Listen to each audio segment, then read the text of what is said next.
Benzaguru Pema Siddhi Hung O Nga Hung Benzaguru Pema Siddhi Hung O Nga Hung Benzaguru Pema Siddhi Hung. Namaskar, everyone. Thank you very much for coming to my Sunday Dharma talk at Buddha Center. Did everyone see the notice about the change of time and day?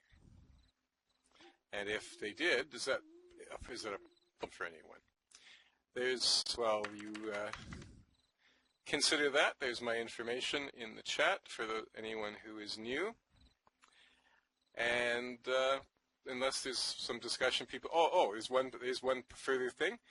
Chronicle Press, my publishing company, is about to publish a new book. It's not by me. It's a translation of the Therigatha, poems of the early Buddhist elders, elder monks, but translated by a bhikkhu named Bhikkhu Sujato. And that will be appearing in cloth at Chronicle Press in the next week or two, probably. So, I didn't see any loud outcries about the time, so henceforth I'm going to be doing this on every Sunday at 5 o'clock p.m. Second Lifetime, which is an hour earlier, which hopefully will be convenient for some of the people in Europe. So, today's topic is the Mahapadana Sutta. And the Mahapadana Sutta is the 13th, it's the first sutta actually, of the second division of the Digha Nikaya, which is called the Great Division, which I discussed last time. And almost all of the suttas in the Great Division have Maha, or great, in the title, although 3 do not, and there are suttas outside of the Great Division that also have Maha in the title, only one in the Digha Nikaya. That's what I said, did I not? 2 p.m. Second Lifetime? Or did I say 5 p.m.? That's Eastern Time, sorry. 2 p.m. Second Lifetime, 5 p.m. Eastern Time. Yes, that's my time, that's why. 5 p.m. Eastern Time. I try to talk in Second Lifetime. Okay, so almost all of the suttas in the Great Division have Maha, or great, in the title, although 3 do not, and there are suttas outside of the Great Division that have Maha in the title. Only one in the Digha Nikaya, but many more in the Majjhima, once again indicating the inconsistent organization of the Sutta Pitaka. Although Walsh translates the sutta as the Great Discourse on the Lineage, a more literal translation might be the Sutta of the Great Transmission. The word literally means giving or bestowing.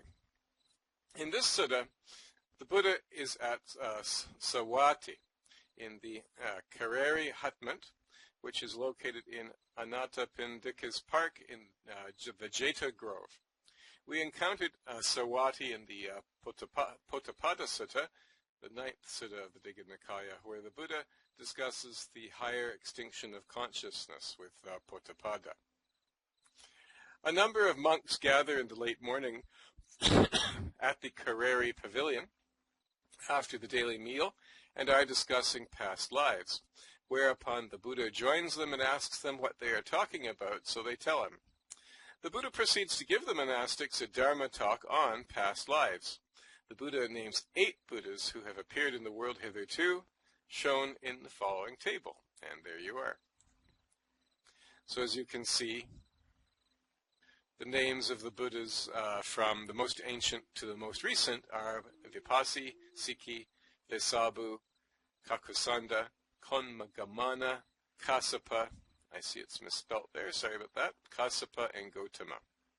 Interestingly, the inclusion of Gautama creates a slight predominance of Katiya, or Kshatriya, that's the warrior caste, members of that caste over Brahman Buddhas, at least out of the most 7 recent, and of course there are many more.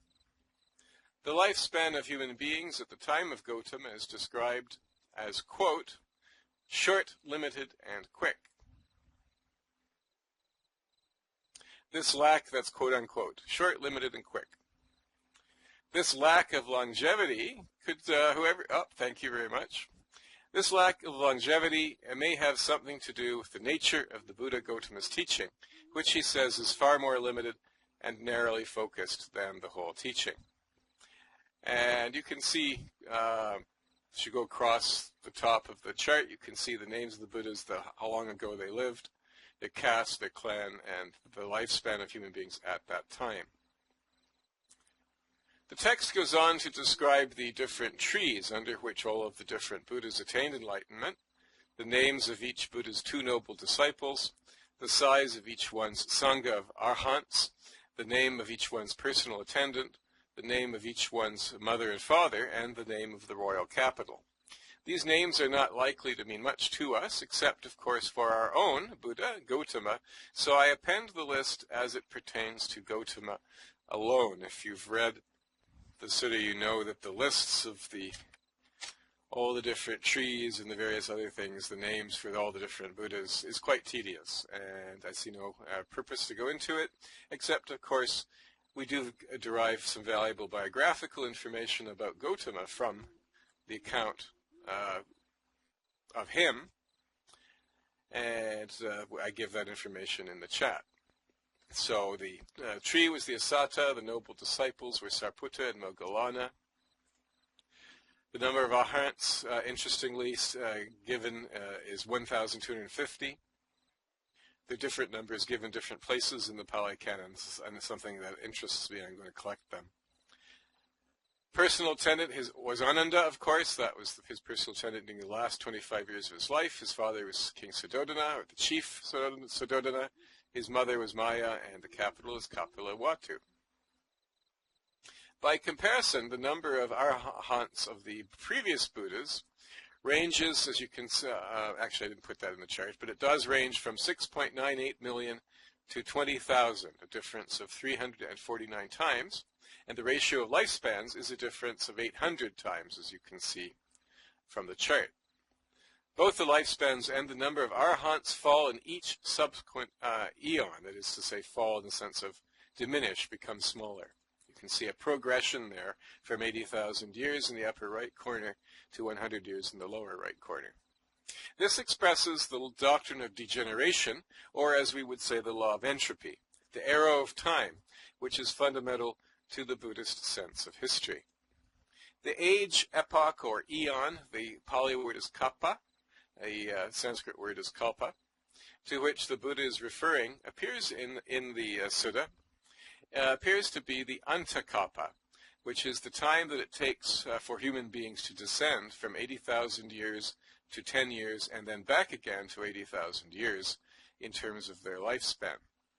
There's no need to take this literally in order to realize that a period of time is implied. The extraordinary durations associated with Hindu and also with Buddhist kalpas only seem to appear in the later literature. In this sutta, no rate is given that would allow us to calculate the duration of an antakapa, antakapa. However, it must be at least 90,000 years, this being the sum of the ages of the first 3 Buddhas of the current eon, but it is certainly many multiples of that. Buddha births being rare occurrences, the previous Buddhas are therefore prehistoric, perhaps even non-terrestrial, since we have no archaeological evidence for such long-lived beings living on our planet. We shall have occasion to return to this topic in connection with a later sutta in which a rate of progression is also implied. So we will be discussing further the question of the length of an antakapa, but I'm not going to get into that in this connection with this sutta, which does not give such a rate. However, it does give the whole concept of the kappa going from 80,000 years to 100 and then back up to 80,000 again, which also figures in prophecies connected with the appearance of the future Buddha, the Bodhisattva Maitreya, who's living right now in Tseten heaven, waiting to be reborn on earth, in probably tens of thousands, if not hundreds of thousands or millions of years hence. I had a talk on this topic. Some of you may have attended it in the past months. At this point, the Buddha goes for his afternoon siesta, during which it was his custom either to nap or to meditate whereupon the monastics fall into an ongoing discussion of whether the Buddha obtained his knowledge because of his own realization or communication with devas, that is, the shining ones that we've discussed from time to time in previous talks. Of course, the superior or celestial or heavenly or divine beings, whatever term you wish to use. After the rest period, perhaps mid-afternoon, then the Buddha returns to the pavilion, and again he asks the monastics what they are discussing, and once again they tell him. The Buddha's response is extremely informative. He tells them that this knowledge comes both from his own, quote-unquote, penetration of the principles of Dhamma, quote-unquote, and from the devas themselves, or at least some devas themselves, implying not only memory of past lives, but also communication with spiritual beings. In the Burmese and the Thai editions of the Pali Canon, the Buddha's communication with devas is reiterated again at the end. The latter appears almost as a vindication of the former, and it suggests the poetic deva invocations of the Rishi shamans, which you may remember we discussed in the previous talk. Similarly, spirit communications, as they are called, quote-unquote, became part of a hybrid Buddhist Taoist canon. For example, the Chin Chin Ching of Kosien. Unlike the ecstatic mythopoeia of the Rishis, however, the Taoist spirit writings are metaphysical in character, more like, in fact, the penetration of the principles of Dharma to which the Buddha refers. Having set forth the path of the Arhat in the 6th Sutta, the Mahali Sutta, which we've also discussed, here the Buddha sets out the path of the Bodhisattva, which presupposes that of the Arhat and yet remains in the background of the Pali Canon. It's not really until the Mahayana sutras begin to be written that the Bodhisattva comes to the foreground. Nonetheless, he is an important and provocative figure in the Pali Canon as well. Nevertheless, as Bhikkhu Bodhi acknowledges, the doctrine of the Bodhisattva pervades the canon and is logically presupposed by the doctrine of the Arhat, which does dominate the canon. And at some point, perhaps in the conclusion to this series of talks on the Digha Nikaya, I'd like to discuss that problem, if you like, of the relationship between the Arhat and the Bodhisattva paths in the Pali and Mahayana sutras. The Buddha proceeds to identify 16 rules, or dhammata, concerning the appearance of these great beings, of which he himself, of course, is one. And I'm going to read the list, but I'm also going to put it in the chat. This is, of course, a summary of these principal events in the life of the Buddha. I've done a talk before on the life of the Buddha, and I think for this audience, the particulars of the life are pretty well known. So I'm just going to go through the list and identify this Buddha paradigm, as I'm calling it, which is uttered in relation to the Buddha, to all of the Buddhas. It is said that all of the Buddhas go through these essential moments. And if anyone has any questions about any of these, i.e. he or she is not familiar with them in the context of the Buddha's life, we could always stop and I can give a brief explanation. So the first dhammata of a Buddha or a Bodhisattva Buddha is that every Bodhisattva is reborn from the Tusita plane in their mother's womb. That's the first point. Second point is that at their conception, an immeasurable, splendid light energy information wave manifests everywhere in the universe and beyond, creating a great evolutionary temporal vibration, which is what we call Dharma, really. 3, 4 protective devas of the 4 quarters appear. 4, the Bodhisattva's mother becomes spontaneously virtuous. 5, the Bodhisattva's mother becomes spontaneously pure. 6, nevertheless, she delights in the 5 senses aesthetically, but without taint of sensuality, an important point to note. and I'll be coming back to that. 7, the mother of the Bodhisattva has no sickness associated with gestation, and she experiences the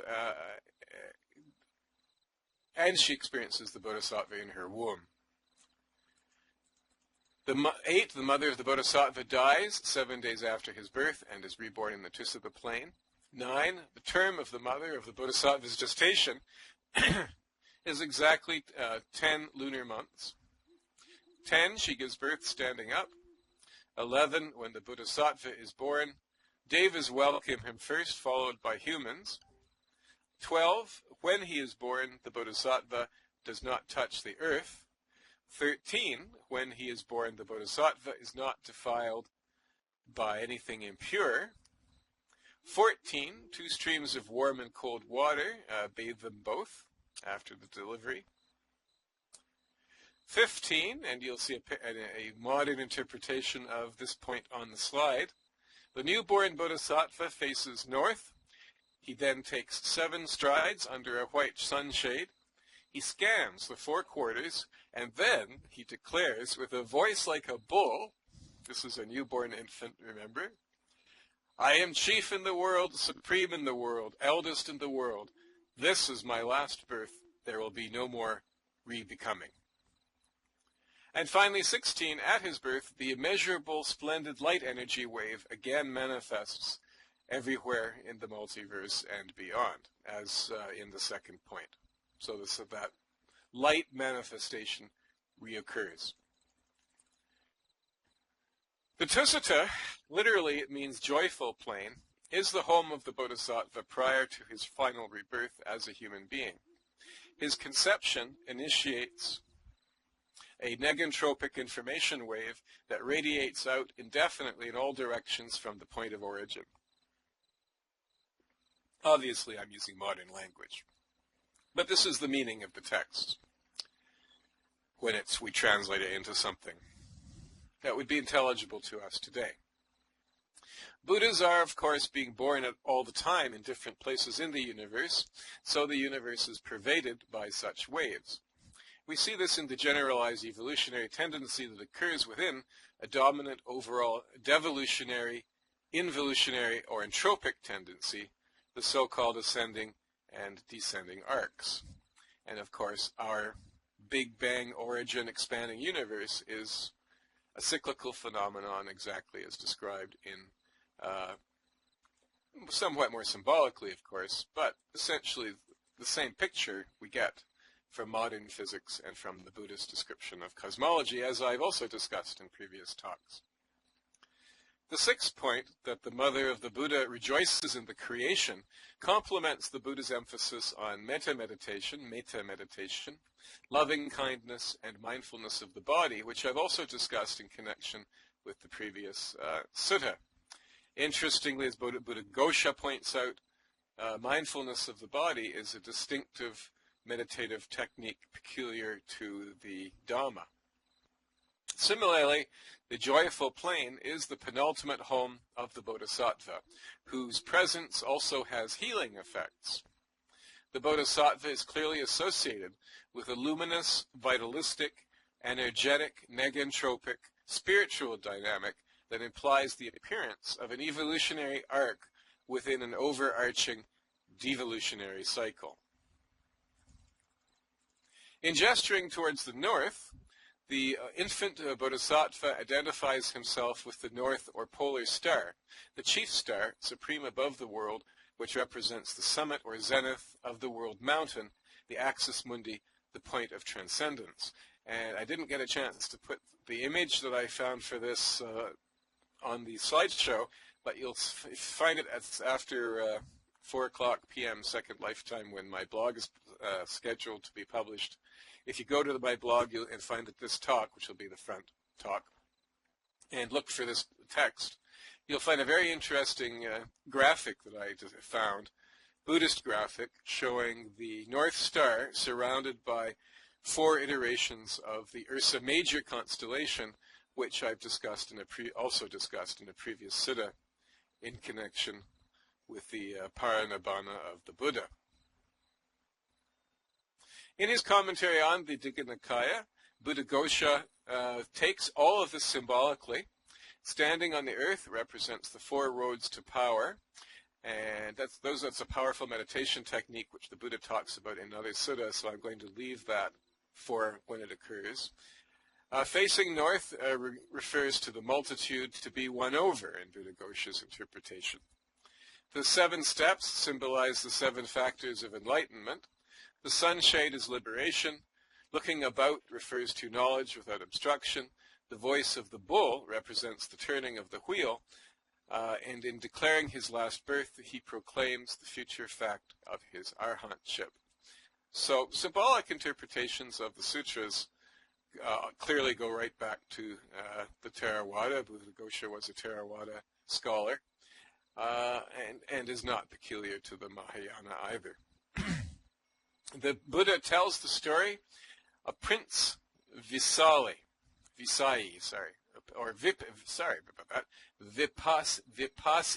there we go, Vipassi, the first Buddha in this list who flourished 91 eons ago. And as I said before, we're going to discuss the duration of the eons in a future talk.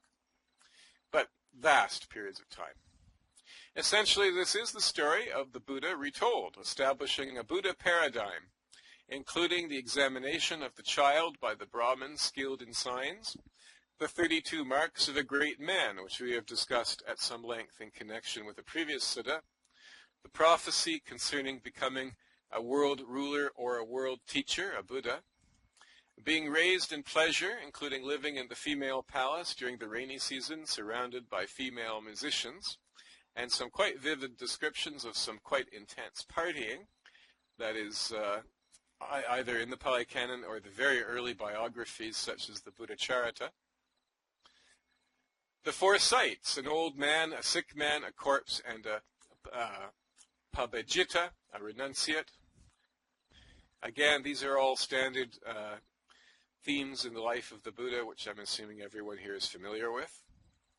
The going forth into homelessness, the realization of dependent origination as translated by Walsh. The Pali, of course, is paticca samuppada. The realization of the inherent duality of name-form or mind-matter and the nama-rupa, and the mutually dependent duality of mind-matter and consciousness, which in some variations of the paticca samuppada, actually it's paticca samuppada, there we go, is the fundamental principle instead of ignorance or avijja.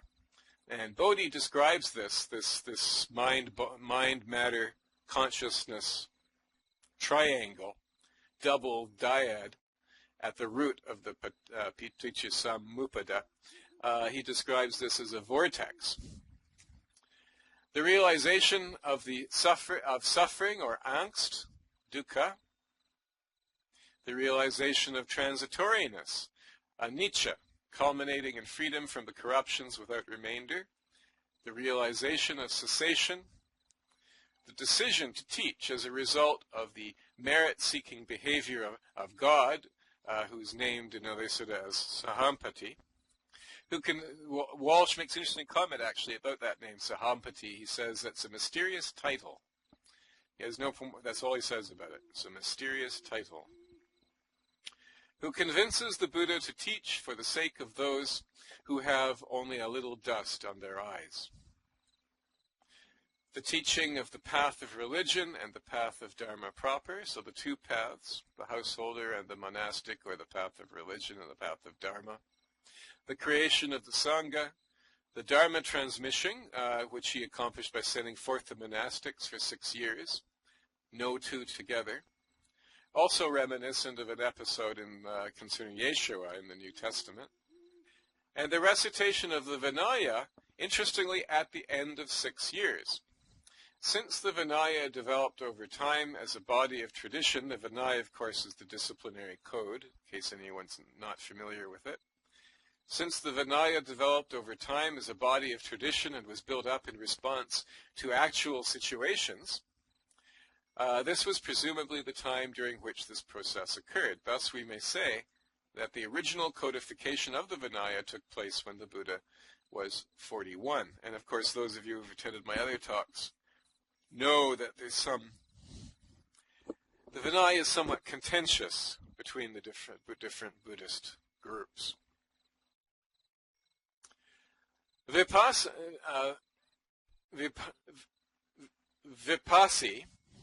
I keep wanting to say Vipassini.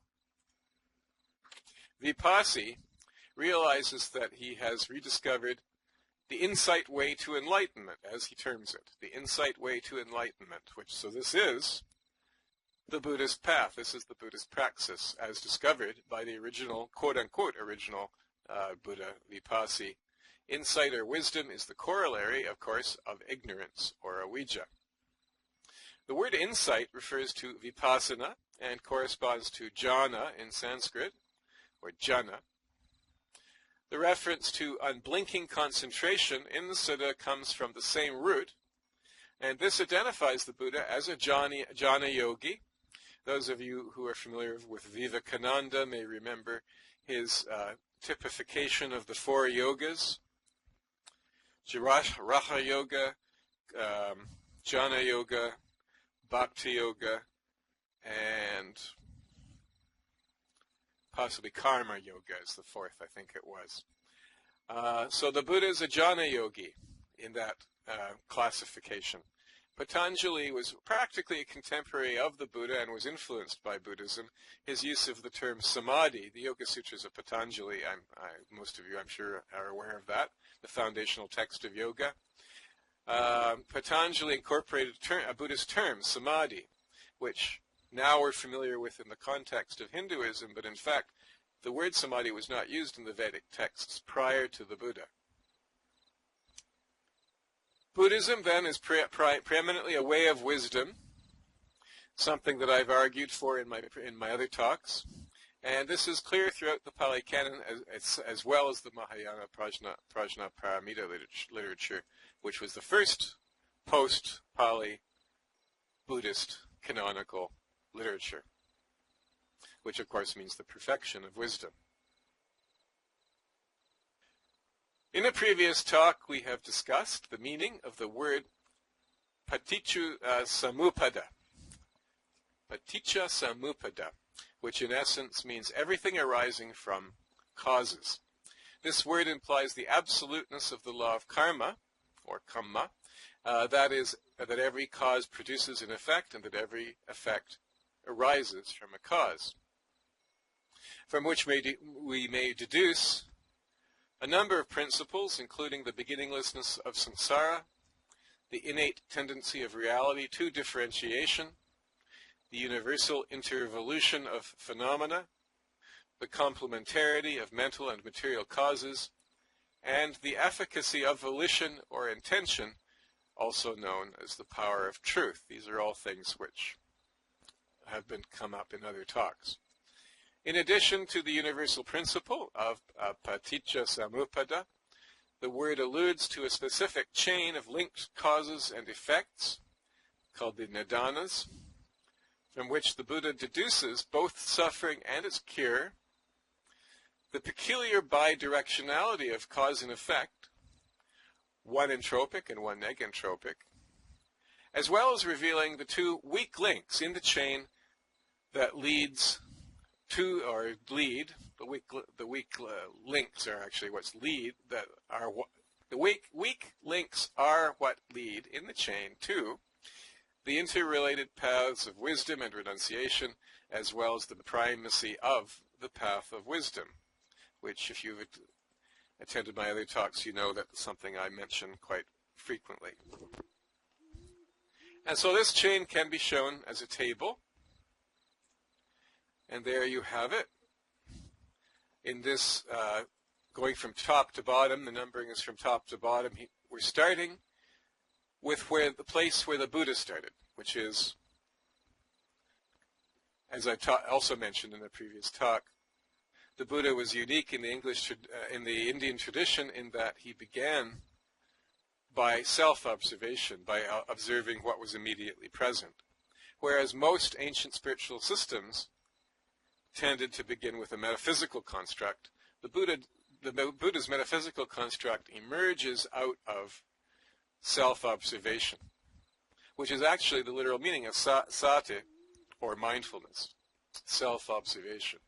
Very like contemporary existentialism, phenomenology, and the process philosophy of Alfred North Whitehead, for example, which I've mentioned before as well. So we can see in the sequence, beginning with aging and death, his first question was, what causes aging and death? And so he's going back a step through the sequence of causes and effects, and he realizes that birth causes aging and death. And then he asks what causes birth and becoming, what causes becoming is clinging, what causes clinging is craving, what causes craving is feeling, what causes feeling is contact, what causes contact is the six sense bases, what causes the six sense bases is consciousness, causes, or if you'd like to put it another way, underlies, and then what causes or underlies consciousness is mind and body, and then he realizes the dyad of mind and body, nama rupa, itself a dyad in relation to consciousness, and another dyad. It's rather like the tetragrammaton in Kabbalah, if any of you are familiar with Jewish mysticism. There's this convoluted, involuted, dyadic, complex dyadic structure at the core of reality, which is the ultimate cause of the whole thing, which Padmasambhav calls the insanity of at the heart of reality, or something to that effect. So this version of the Paticca Samuppada that this sitting gives is a version consisting of 10 links. There are different ones, different places in the Pali Canon, slightly different ones. There is a version that has 12 links. So this 10-link version of the Paticca Samuppada differs from the standard 12-link list of the 12-linked list, I guess you could call it, in that the bottom 2 links that are in the standard list, namely the karmic factors or sanskaras and ignorance or avijja, are missing. So in the complete list, it's ignorance. So there's the fundamental underlying principle. In this list, it's mind and body. And in this analysis, which may be older, perhaps, it may represent an earlier version of something which underwent a kind of evolution or development. Mind and body, also known as name and form, or nama rupa, and consciousness, they're mutually interdependent between themselves as well. Each gives rise to the other.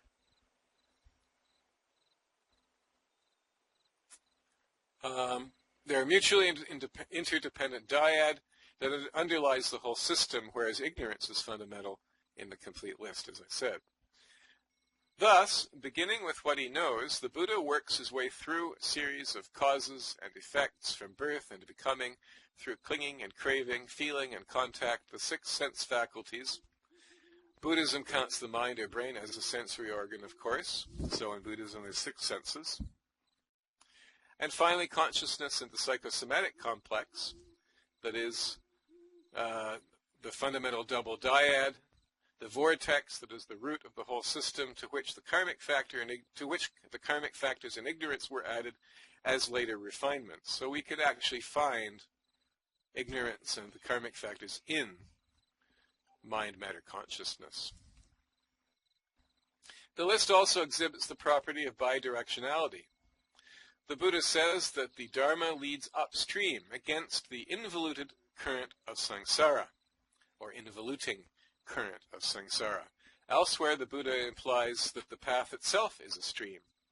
So the Pali Canon uses the term stream in 2 contrary senses, interestingly, and hence we have the term stream entry for someone who actually enters upon the Buddhist path. If we begin with mind, body, consciousness, we can trace the progressive development of the individual, culminating in birth, aging and death, sorrow, lamentation, pain, grief, and distress. It was the Buddha's discovery that since everything is transitory, emancipation from causality itself is possible. Thus, the originating process itself can be transformed into a ceasing process that leads to emancipation, we would call this the arrow of time, with its two aspects, entropy and negentropy. And in the context of this table, it takes the form of the list of factors as I've given them, which is going backwards or into the phenomenon, and then the realization that one can reverse that process in order to escape immersion in the phenomenon. And as I said before, the way that reversal is accomplished takes place through two particular points in this circular cycle that is samsara, that is a representation of the samsaric cycle. Not all effects are equal, however. Some fall out the direct control of volition and intention due to the density of karma. Thus, we cannot normally transform our aging process, the circumstances or fact of our death, the same with birth, becoming, or our bodily form or appearance. Killing the body, for example, which arose as a heresy during the Buddha's lifetime, in which you still see from time to time, in Thailand, we see monks who meditate themselves to death. It's called samadhi suicide.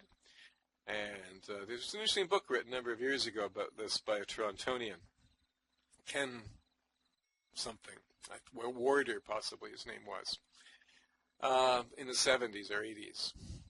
And also in the self-immolation that one has seen in Vietnam in the past, and also more recently in Tibet and Northeast India. So killing the body, which arose as a heresy during the Buddha's lifetime, does not disrupt the continuity of cause and effect at all, but merely adds the karma of killing to one's karmic legacy. So this is a practice which flared up amongst some arahants while the Buddha was on retreat, and when he returned, he put a stop to it and declared it to be a heretical practice. However, there are two weak links in this chain, the clinging craving process and the consciousness process itself, both of which are bound up with volition, intention, reflexivity. Both are overcome by giving up desires attachment through the concentration of and on consciousness. However, although these two things are interdependent, you can see within the Pali Canon, you can see that there are currents of thought probably amongst different thinkers or practitioners or redactors or compilers of the Pali texts. Sometimes you see the renunciation aspect emphasized. Sometimes you see the concentration on consciousness or wisdom aspect emphasized.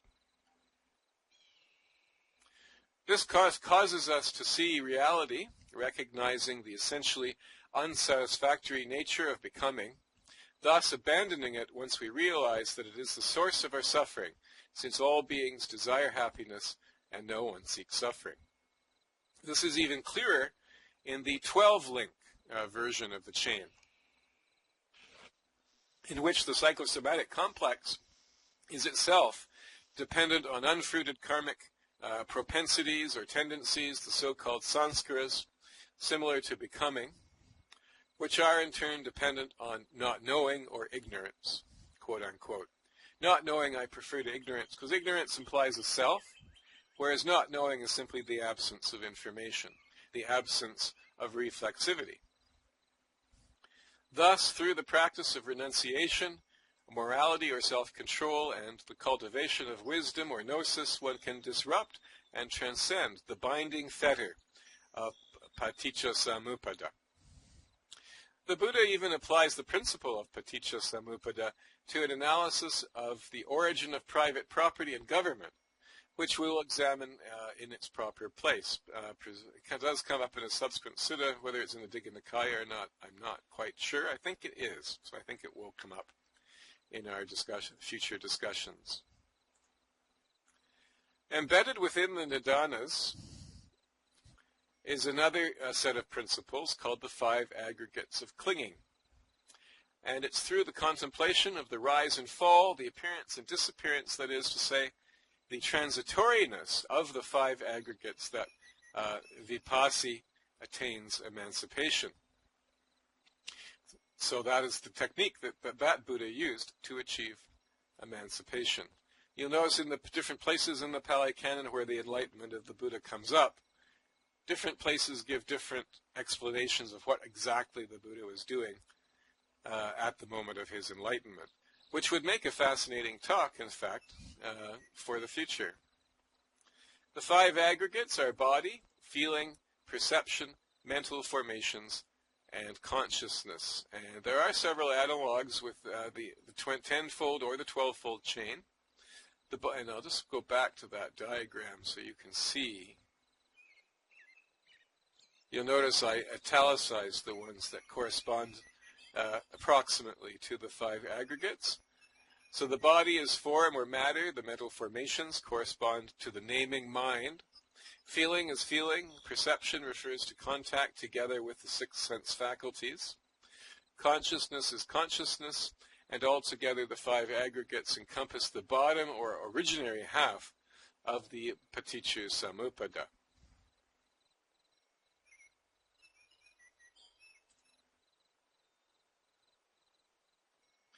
Vipassi concludes by identifying the path with self-control or morality.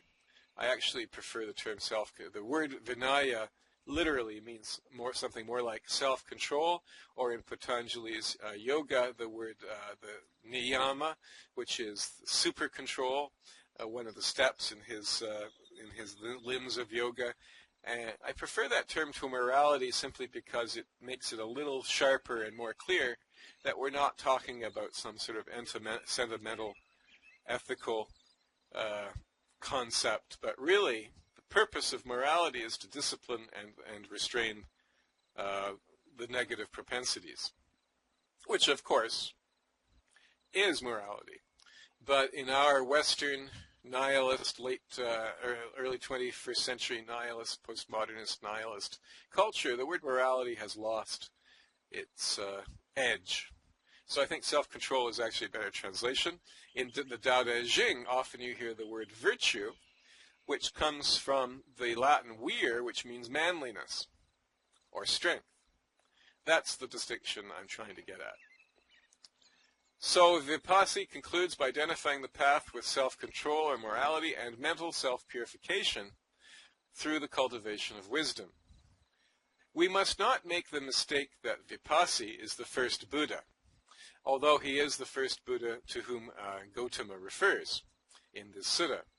Vipassi himself says, quote, "This the Buddhas teach," unquote. Presumably, Vipassi has his own list.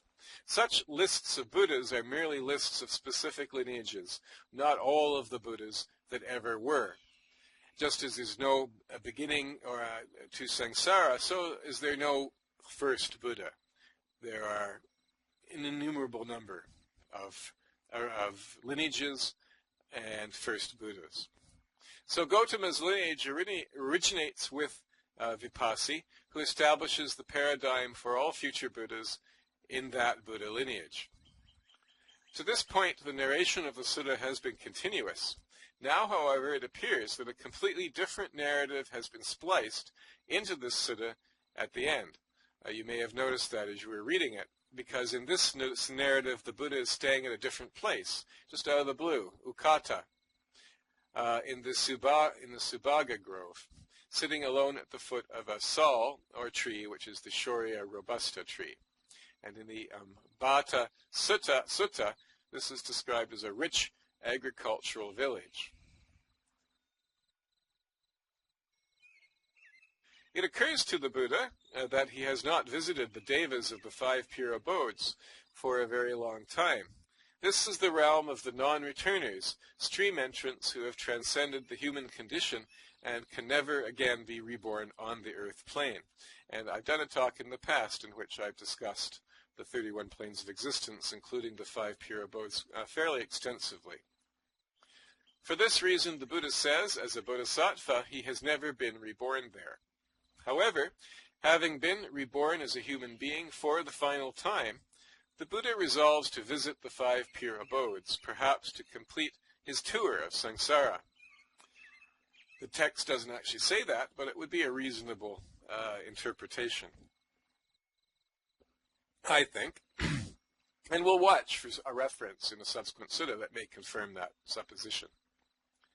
The names of these abodes are devas not falling away, untroubled devas, beautiful devas, clear-sighted devas, and peerless devas. And you can see them there towards the top of the list if you can read that tiny print. The Vihid devas inhabit the lowest of these realms. When the Buddha teleports himself to their location, much as we do in Second Life, they identify themselves as Arhat followers of Vipassana.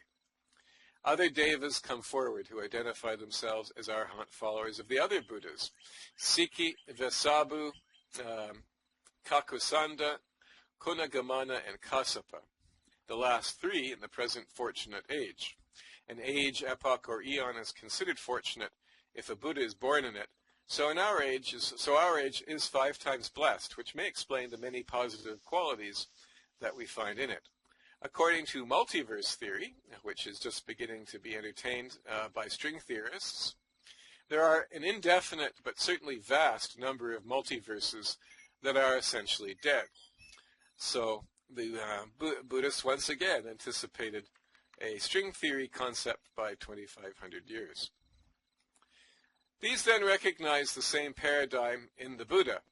And so the Buddha had the same experience in each subsequent pure abode. He went to all 5, where the Atapa, Sudasi, and Akanita devas welcomed him.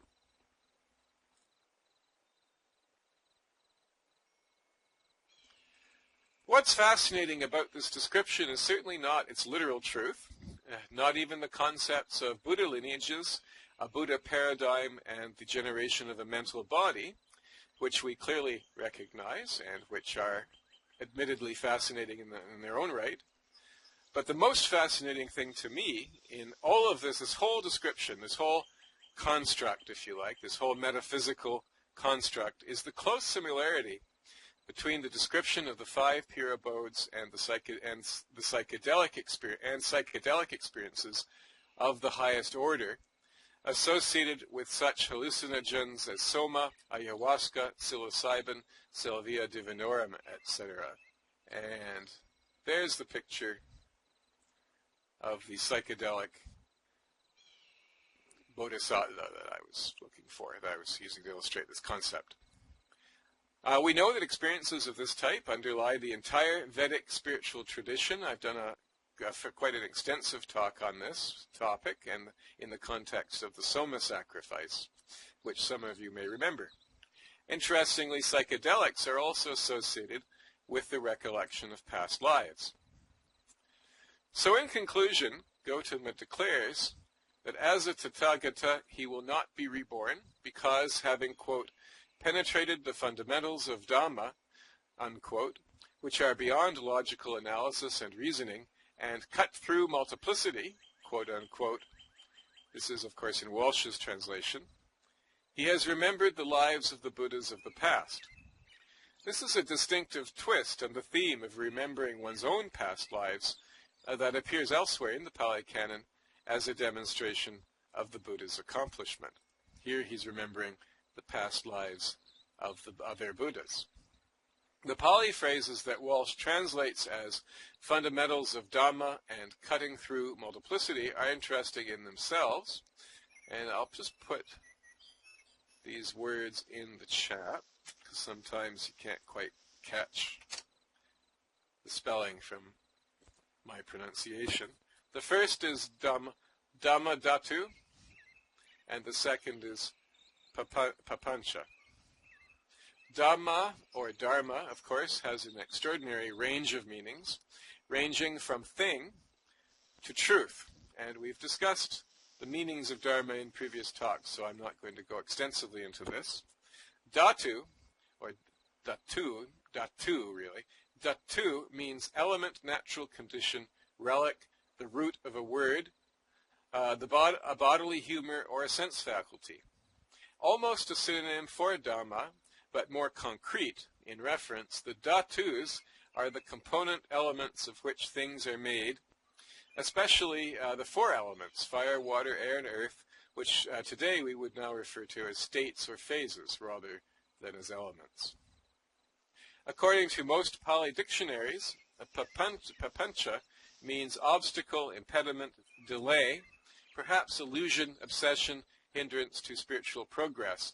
But Walsh follows an etymology mentioned but not preferred by Rhys Davids in the Pali English Dictionary, which means essentially expansion, diffuseness, manifoldness, hence his use of the word multiplicity.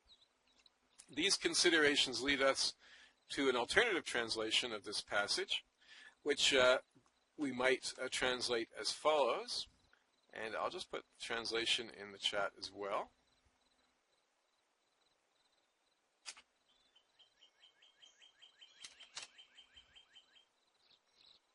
So my translation of it would be, so it is, monks, that by his analysis of reality into its component structures or even its component patterns, the Tathagata recalls the past Buddhas who have attained final emancipation, cutting through the illusion of appearances, blazing a trail, have exhausted rebirth, having passed beyond angst.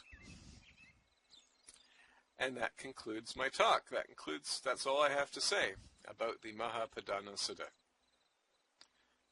So, before we proceed to the dedication of merit, whereby we dedicate the merit of this talk to all beings, does anyone have any questions or anything they would like to discuss?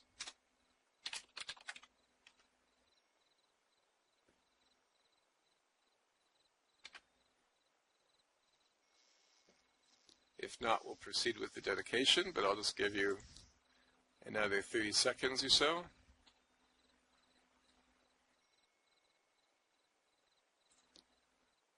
Also, while I'm waiting, I'd like to invite you all to join the Dharma transmission to the West group, whereby you can follow my activities in Second Life, and to visit our sim.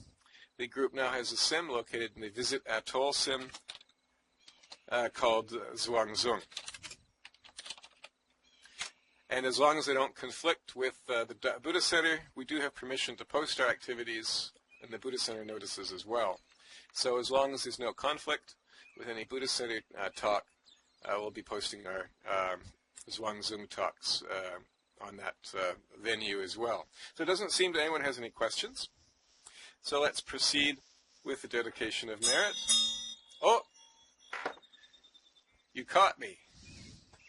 Jos Jospe says, or asks, if I remember correctly, the high devas, including Brahma, are supposedly not fully enlightened and too happy with their pleasures in their high planes to become fully enlightened because of their still being bonded by fetters. Essentially correct. There is an open question as to whether it's impossible for a deva to aspire to transcendence or merely improbable. Different texts seem to say slightly different things. The devas do live in have such high, long lifespans and are so happy as a result of their previous past karma that they are not predisposed to asceticism, even the moderate asceticism advocated by the Buddha, and so are less likely to become Buddhists and aspire to transcendence. However, other texts do imply that there are devas, especially in the 5 pure abodes, obviously, but also other devas who are in fact Buddhists. So, carrying on, if I am not mistaken about this, how then can this be true for Brahma? Because when he says, well, let me read the rest of it out, actually, before I answer that. He is being portrayed by Gautama, or Brahm, does not oppose the opinion of the Brahmin students that Brahma is pure discipline without hate and ill will. Okay. There's no contradiction there. The Buddha is saying that that Brahma is a very advanced spiritual being. He is not saying that he is a perfected being. That's the answer to your question. The devas are advanced beings. They have no doubt about it. They are highly advanced spiritual beings with much positive karma.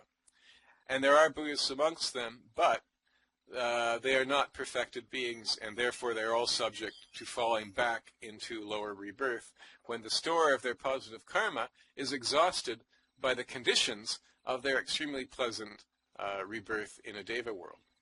That's the answer to your question. Any other questions before we proceed? Sometimes Brahma is made to sound a little stupid.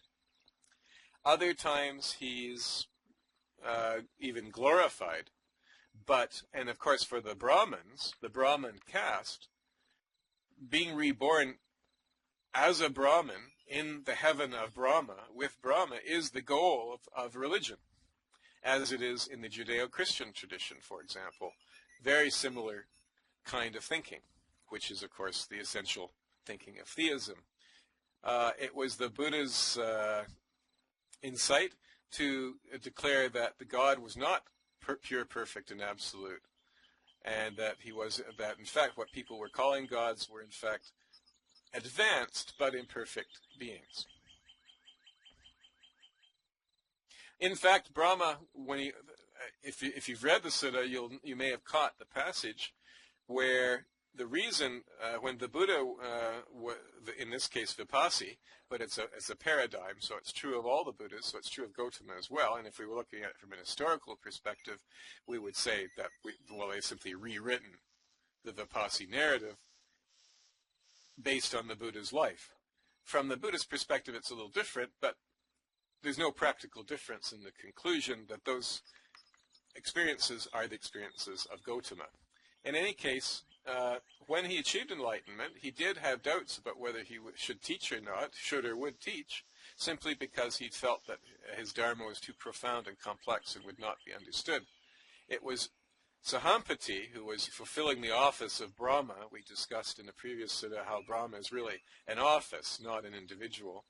Sahampati, or simply God, went to the Buddha at his enlightenment, after his enlightenment, and entreated him to teach, so as to for the good of the world, for the salvation of the world, for the salvation of those few who might understand the Dharma, because their eyes are only covered with a very thin layer of dust. And he goes away after convincing the Buddha to do that. Again, the truth of this is irrelevant. We're talking about the idea, not the event. He goes away very pleased with himself because he just earned a huge amount of karma by persuading the Buddha to teach, and thereby save innumerable beings from endless suffering. And of course he has an interest in doing this because by the more positive karma he acquires, the longer he will survive as a god before he falls back into lower rebirth. And that's in this Sutta, and I did mention it in the talk.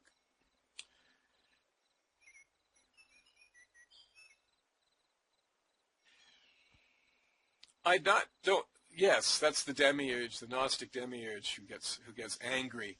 And actually, a friend of mine, we're saying Padmasambhav once a week, word by word and sentence by sentence, which is very heavy going. And sometimes we read it aloud, and sometimes when we finish, we read a surah of the Quran, and once we read a bit of the Bible, just opening at random. And the thing we notice when we just open the Quran, we just open it at random and read. It doesn't take very long before first you start hearing about punishment, and then you start hearing about anger. And we were quite struck by that.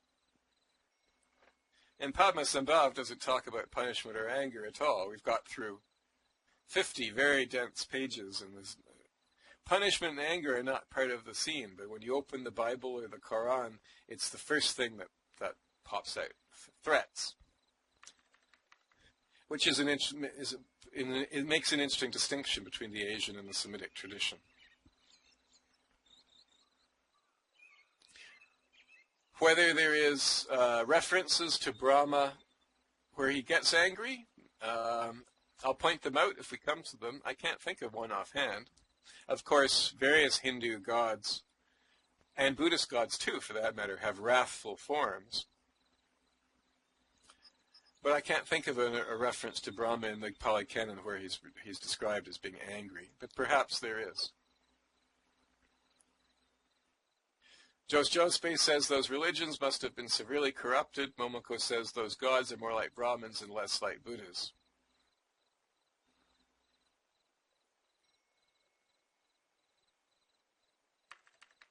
You're talking about the Brahma gods in the Brahma heaven, Momoko? Is that what you're asking about, that they're more like Brahmins and less like Buddhas? That would be fair to say, since the Brahmins are aspiring to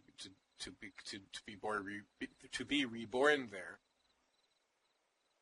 Generally, the Brahma heaven is described as the Buddha does value Brahmins. He just says that the Brahmins, as they are in his time, are corrupt. He doesn't disparage the idea of a Brahmin. He just says that you are not Brahmins, and here is the way to be a Brahmin, and here is the way to be reborn in the Brahma world, even though that's not the path that I'm teaching, which is an important point to be aware of course, that the Buddha is describing, when he talks about union with Brahma, which we talked about in the previous sutta, he's actually not advocating the final goal, if you like, of emancipation or enlightenment. He's simply explaining to the Brahmins their own religion. He's explaining to them what they've forgotten. So in terms of corruption, yes, that is what the Buddha says about Brahmanism, that it is corrupt. And he describes the true Dharma that he teaches. He says it is similar to the ruins of a long-forgotten city in the midst, a long-forgotten and abandoned city in the midst of a long-forgotten forest where the paths are almost impossible to see, almost impossible to trace. And this is what he's comparing his teaching to, which again relates to the Soma sacrifice, because the Soma sacrifice is the origin of Brahmanism, of the whole Vedic tradition.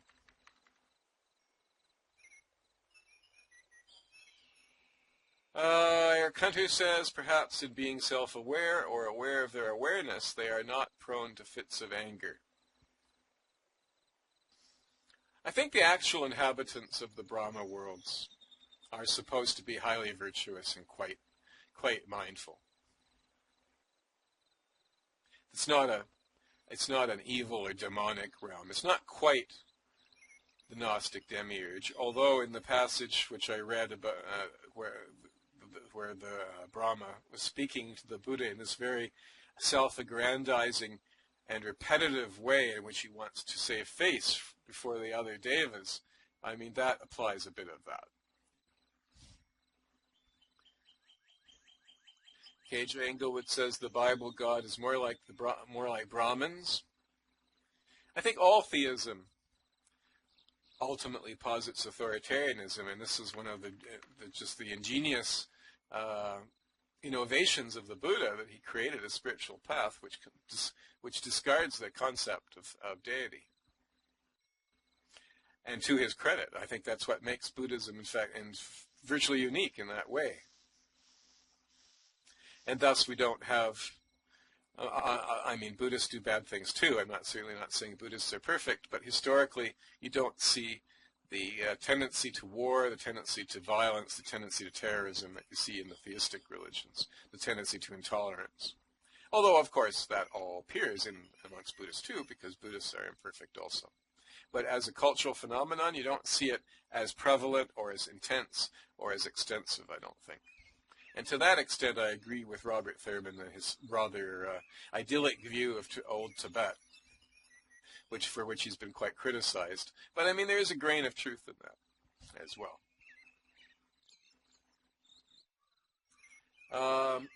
K.J. Englewood says, in another way, to view negative karma as a result of wrong action is somewhat like punishment self-inflicted. Yes, it is, and that's how the Buddhism solves the problem of ethics and replaces deity with karma. But it lacks the almost sadomasochistic element that you find in theism, simply because Buddhism says what you experience is the return of the energy you've given out. So if you don't like what you're experiencing, change your energy. And of course it's not magical, it doesn't work instantaneously because of all the karma you've accumulated, but it's a beginning. And it does give you ultimate control, even though it might take time. So that's an extraordinarily empowering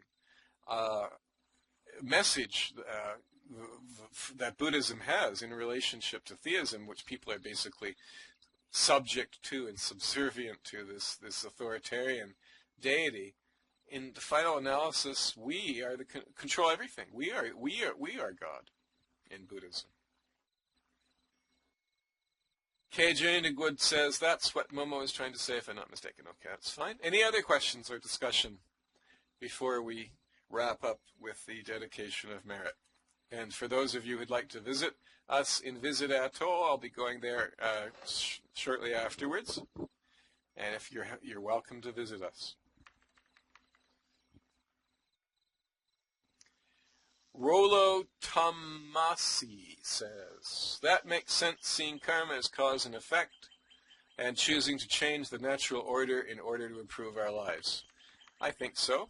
I think Buddhism makes a lot of sense. In fact, I think it's the only spiritual tradition that will make sense in the future, because it's the only one that's compatible with science. Momoko says, what we did yesterday created the situation we are in today. What we do today creates what we experience tomorrow. Yes. So I think that's it for the questions. Let me just paste the dedication of merit into the chat. Whatever understanding, whatever positive force has come from this, may it go deeper and deeper and act as a cause to reach enlightenment for the benefit of all. Namaskar. Thank you very much for this opportunity to discuss Dhamma. It is my pleasure and privilege. Until next Sunday at 2 o'clock, second lifetime.